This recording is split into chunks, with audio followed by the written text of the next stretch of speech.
Pertanyaannya, benarkah buku hitam Sambo ini hanya berisi catatan pribadi atau justru kunci agar Sambo bisa bebas dari jeratan pembunuhan berencana? Untuk membahasnya sudah bergabung bersama kami malam hari ini Suparji Ahmad selaku pakar hukum pidana sekaligus guru besar ilmu hukum dari Universitas Al-Azhar Indonesia. Selamat malam Prof. Suparji.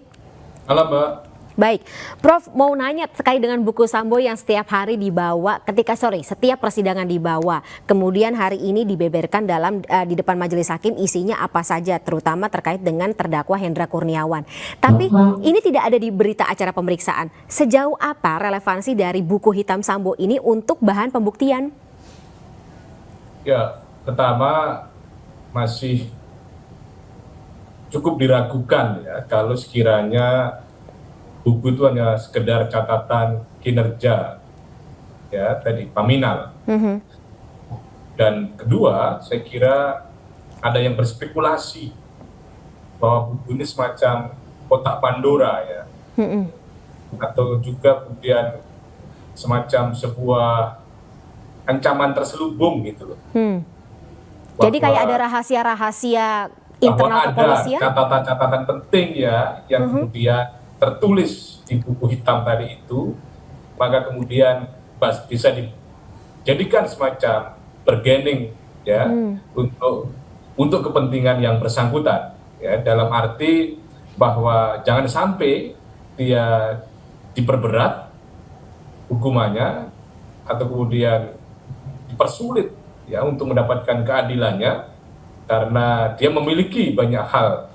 Ini sekali lagi adalah satu asumsi atau kemudian spekulasi, karena juga rasanya tidak semata-mata catatan tentang kinerja tadi itu atau kemudian catatan buku harian yang katanya adalah sejak dia jadi kombes, tetapi mungkin saja ada hal-hal lain yang kemudian tercatat di dalam buku ini. Persoalan utamanya adalah bagaimana kemudian persidangan ini mampu mengungkap apa yang sebenarnya tercatat di dalam buku tadi itu. Apakah kemudian jaksa atau kemudian majelis hakim akan memaksa dalam tanda petik untuk kemudian mengungkap dan menceritakan apa yang tertuang di dalam buku. Bisa tapi Prof, bisa majelis hakim minta gitu buku hitamnya Verdi Sambo dijadikan alat bukti yang baru dihadirkan di persidangan? Saya kira bisa, selama kemudian memiliki relevansi kekuatan pembuktian.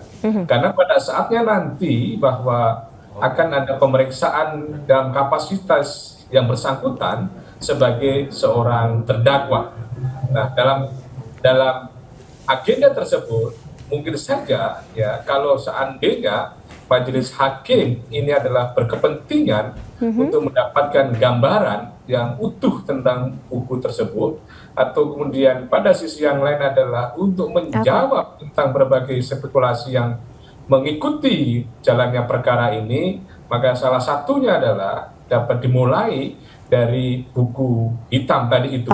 Prof. Tapi memang ini tidak menjadi bagian yang disita, menjadi bagian yang diperiksa dalam proses penyidikan oleh penyidik.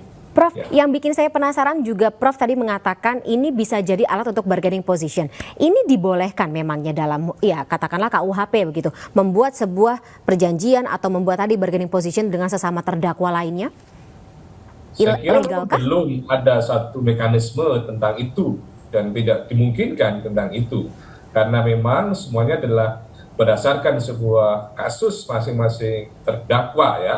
Tetapi yang saya maksudkan adalah sekali lagi ini adalah satu fenomena terselubung gitu ya. Ada pesan-pesan yang tersirat di situ gitu loh.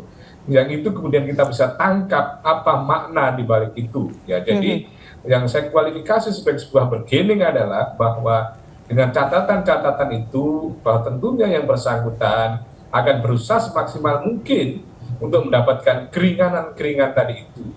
Nah, dengan dalam konteks mendapatkan keringanan tadi itu, maka adalah perlunya sebuah upaya secara sungguh-sungguh, termasuk berkolaborasi dengan pihak-pihak terkait ya, untuk mendapatkan keringanan tadi itu.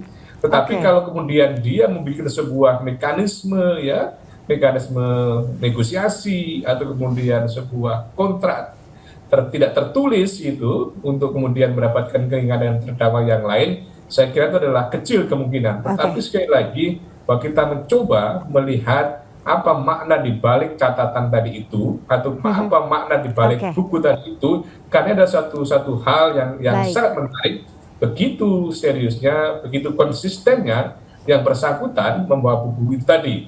Kalau sekiranya itu hanya sebatas tentang catatan pribadi, sebagai suatu bentuk kecintaan pada kepolisian, pada institusi, saya kira lebih dari itu makna yang ada dalam buku tadi itu. Ya. Baik, kami dapat poinnya. Terima kasih Prof. Sebelumnya karena durasi sangat sempit, kita harus sudahi dulu dialog kita pada malam hari ini. Salam sehat selalu, Prof. Suparji. Kita ketemu di lain kesempatan. Selamat malam.